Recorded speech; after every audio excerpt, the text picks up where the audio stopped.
ஆதியாகமம் 7ஆம் அதிகாரம். கர்த்தர் நோவாவை நோக்கி, நீயும் உன் வீட்டார் அனைவரும் பேழைக்குள் பிரவேசியுங்கள். இந்த சந்ததியில் உன்னை எனக்கு முன்பாக நீதிமானாக கண்டேன். பூமியின் மீதெங்கும் வித்தை உயிரோடே காக்கும் பொருட்டு நீ சுத்தமான சகல மிருகங்களிலும் ஆணும் பெண்ணுமாக எவ்வேழு ஜோடும், சுத்தமல்லாத மிருகங்களில் ஆணும் பெண்ணுமாக ஒவ்வொரு ஜோடும், ஆகாயத்து பறவைகளிலும் சேவலும் பேடுமாக எவ்வேழு ஜோடும் உன்னிடத்தில் சேர்த்துக்கொள்.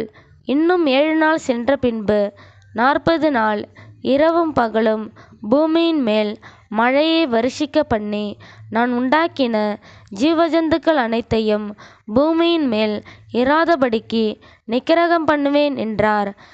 நோவா தனக்கு கர்த்தர் கட்டளையிட்டபடியெல்லாம் செய்தான்.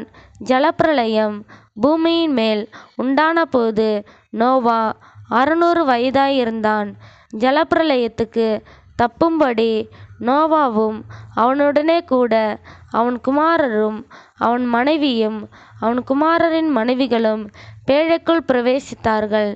தேவன் நோவாவுக்கு கட்டளையிட்டபடியே சுத்தமான மிருகங்களிலும் சுத்தமல்லாத மிருகங்களிலும் பூமியின் மேல் ஊரும் பிராணிகள் எல்லாவற்றிலும் ஆணும் பெண்ணும் ஜோடு ஜோடாக நோவாவிடத்தில் பேழைக்குட்பட்டன. 7 நாள் சென்ற பின்பு பூமியின் மேல் ஜலப்பிரளயம் உண்டாயிற்று. நோவாவுக்கு 600ஆம் வயதாகும் வருஷம் 2ஆம் மாதம் 17ஆம் தேதியாகிய அந்நாளிலே மகா ஆழத்தின் ஊற்றுக்கண்களெல்லாம் பிளந்தன, வானத்தின் மதகுகளும் திறவுண்டன.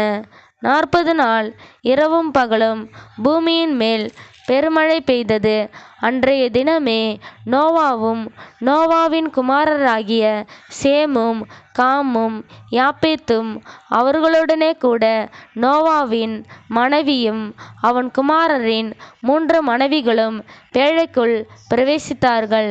அவர்களோடே ஜாதி ஜாதியான சகலவித காட்டு மிருகங்களும் ஜாதி ஜாதியான சகலவித நாட்டு மிருகங்களும் பூமியின் மேல் ஊறுகிற ஜாதி ஜாதியான சகலவித ஊரும் பிராணிகளும் ஜாதி ஜாதியான சகலவித பறவைகளும் பலவிதமான சிறகுள்ள சகலவித பட்சிகளும் பிரவேசித்தன.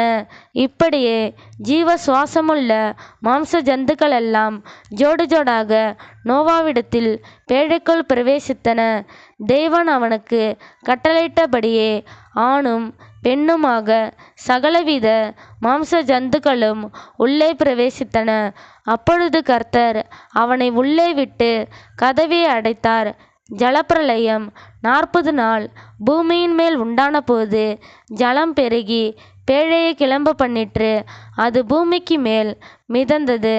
ஜலம் பெருவெள்ளமாகி பூமியின் மேல் மிகவும் பெருகிற்று. பேழையானது ஜலத்தின் மேல் மிதந்து கொண்டிருந்தது. ஜலம் பூமியின் மேல் மிகவும் அதிகமாய் பெருகினதினால் வானத்தின் கீழ் எங்குமுள்ள உயர்ந்த மலைகளெல்லாம் மூடப்பட்டன. மூடப்பட்ட மலைகளுக்கு மேலாய் 15 முழ உயரத்திற்கு ஜலம் பெருகிற்று. அப்பொழுது மாம்ச ஜந்துக்களாகிய பறவைகளும் நாட்டு மிருகங்களும் காட்டு மிருகங்களும் பூமியின் மேல் ஊரும் பிராணிகள் யாவும் எல்லா நரஜீவன்களும் பூமியின் மேல் சஞ்சரிக்கிறவைகள் யாவும் மாண்டன. எட்டாந்தரையில் உண்டான எல்லாவற்றிலும் நாசியிலே ஜீவசுவாசமுள்ளவைகள் எல்லாம் மாண்டு போயின. மனுஷர் முதல் மிருகங்கள் ஊரும் பிராணிகள் ஆகாயத்து பறவைகள் பரியந்தமும் பூமியின் மேல் இருந்த உயிருள்ள வஸ்துக்கள் யாவும் அழிந்து அவைகள் பூமியின் மேல் இராதபடிக்கு நிக்கிரகமாயின. நோவாவும் அவனோடே பேழையில் இருந்த உயிர்களும் மாத்திரம் காக்கப்பட்டன. ஜலம் பூமியின் மேல் 150 நாள் மிகவும் பிரவாகித்து கொண்டிருந்தது.